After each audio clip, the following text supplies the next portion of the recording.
Hey everyone! For day 20 of the 90-day Bible reading challenge, we read 2 Samuel chapter 16 to 24 and 1 Kings chapters 1 through 6. So we have officially finished 1st and 2nd of Samuel, and we have now entered 1st of Kings. And in the first 6 chapters of 1st of Kings, we see that David chooses a new king since he is now very old and knows he is soon to die. He chooses a new king. In chapter 1, we see that Adonijah, one of David's sons, claims the throne, but he is not the one who the Lord has chosen to claim the throne or to be king after David. The person that the Lord had chosen to be king was Solomon, which was one of David's other sons. In verse 28 of chapter 1, we see that David makes Solomon king, and let's read it. It says, King David responded, "Call Bathsheba." So she came back in and stood before the king, and the king repeated his vow. "As surely as the Lord lives, who has rescued me from every danger, your son Solomon will be the next king and will sit on my throne this very day, just as I vowed to you before the Lord, the God of Israel." Then Bathsheba bowed down with her face to the ground before the king and exclaimed, "May my Lord King David live forever." Then King David ordered call Zadok the priest, Nathan the prophet, and Benaiah son of Jehoiada. When they came into the king's presence, the king said to them, "Take Solomon and my officials down to Gihon Spring. Solomon is to ride on my own mule. Then there is Zadok the priest and Nathan the prophet are to anoint him king over Israel. Blow the ram's horn and shout, 'Long live King Solomon.' Then escort him back here, and he will sit on my throne. He will succeed me as king, for I have appointed him to be ruler over Israel and Judah." "Amen," Benaiah son of Jehoiada replied. "May the Lord, the God of my lord the king, decree may it happen. And may the Lord be with Solomon as he has been with you, my lord the king. And may he make Solomon reign even greater than yours." We see that the Lord had different plans from the plans of Adonijah. Adonijah thought he would claim the throne after his father, but we know that the Lord had Solomon prepared for him to take the throne, for him to be king after David. From this we could learn that the Lord's plans are perfect, and what the Lord has prepared for us, no one can take it away from us. What the Lord has planned for our lives will happen, and no one can stop it. We just have to wait for the right timing. Adonijah thought he would become king, but that wasn't the plan the Lord had for him. The Lord had planned for Solomon to be king after his father. Sometimes we may have some plans, but then the Lord has others, and we know that the Lord's plans are always perfect, and they will always be perfect.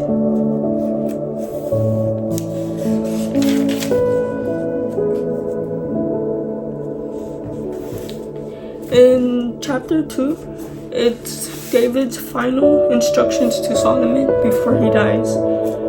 Let's read it. It says, "As the time of King David's death approached, he gave this charge to his son Solomon. I am going where everyone on earth must someday go. Take courage and be a man. Observe the requirements of the Lord your God and follow all his ways. Keep the decrees, commands, regulations, and laws written in the law of Moses, so that you will be successful in all you do and wherever you go. If you do this, then the Lord will keep the promise he made to me. He told me, if your descendants live as they should and follow me faithfully with all their heart and soul, one of them will always sit on the throne of Israel." So here David is telling Solomon all the things that he should do in order to be successful as king. He tells him to always observe the requirements of the Lord and follow all the Lord's ways, commands, decrees, regulations, and laws. David's advice to Solomon in order to be successful is to always listen to the Lord and to always follow what the Lord tells him. So this teaches us that in order for us to be successful, we should always obey the Lord. We should always obey the Lord's words, commands, decrees, regulations, and everything He tells us. And we'll be successful, and He will help us through everything.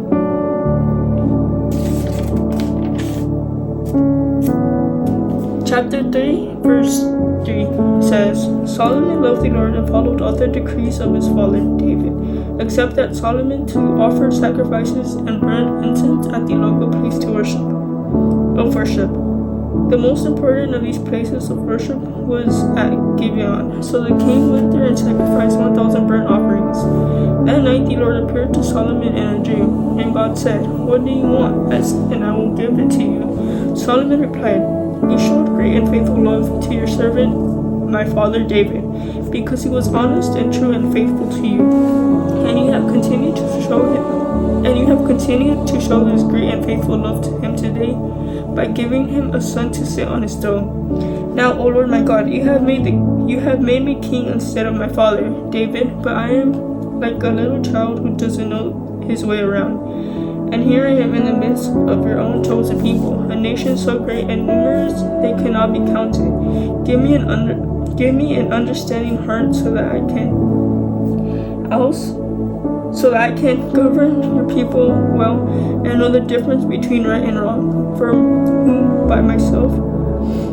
who by myself is able to govern this great people of yours?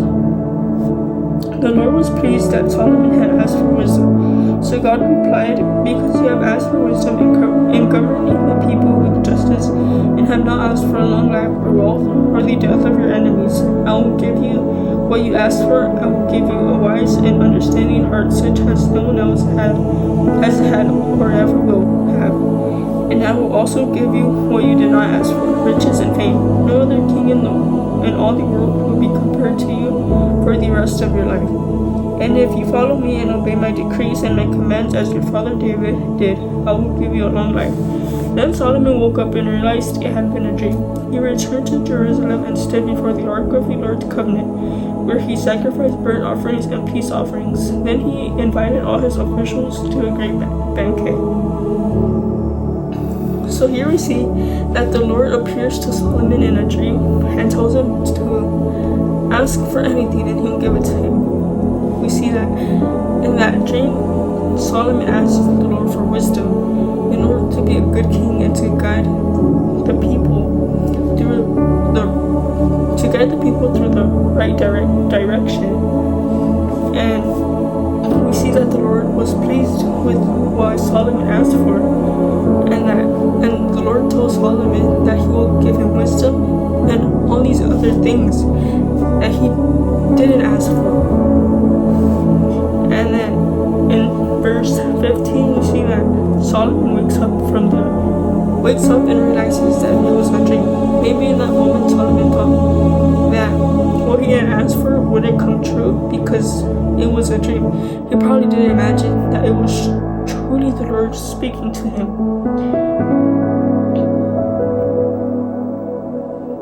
I was very pleased with what Solomon asked for.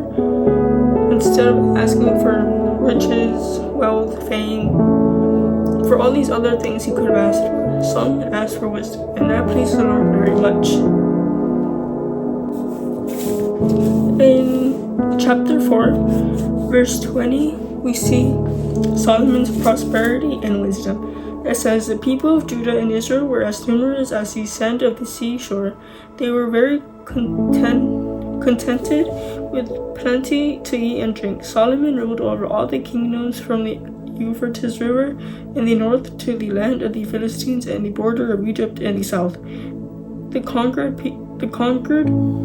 peoples of those lands sent tribute money to Solomon and continued to serve him throughout his lifetime. The daily food requirements for Solomon's palace were 150 bushels of choice flour and 300 bushels of meal. Also 10 oxen from the fattening pans, 20 pasture-fed cattle, 100 sheep or goats, as well as deer, gazelles, roe deer, and choice poultry. Solomon's dominion extended over all the kingdoms west of the Euphrates River, from Tifsha to Gaza, and there was peace on all his borders. During the lifetime of Solomon, all of Judah and Israel lived in peace and safety, and from Dan in the north of Beersheba in the south, each family had its own home and garden. Solomon had 4,000 stalls for his chariot horses, and he had 12,000 horses. The district governors faithfully provided food for King Solomon and his court. Each made sure nothing was lacking during the month assigned to him. They also brought the necessary barley and straw for the horses in the stables. God gave Solomon very great wisdom and understanding, and knowledge as vast as the sands of the seashore. In fact, his wisdom exceeded that of all the wise men of the East and the wise men of Egypt. He was wiser than anyone else, including Ethan the Ezrahite and the sons of Moab, Heman, Calcol, and Darda. His fame spread throughout all the surrounding nations. He composed some 3,000 proverbs and wrote 1,005 songs.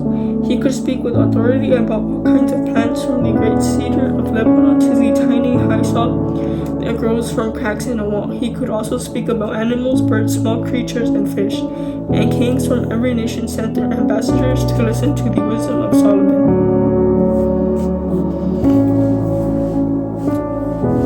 We see that the Lord gave Solomon the wisdom that he had asked for, but we see that besides the wisdom that Solomon had asked for, the Lord gave him so many other things.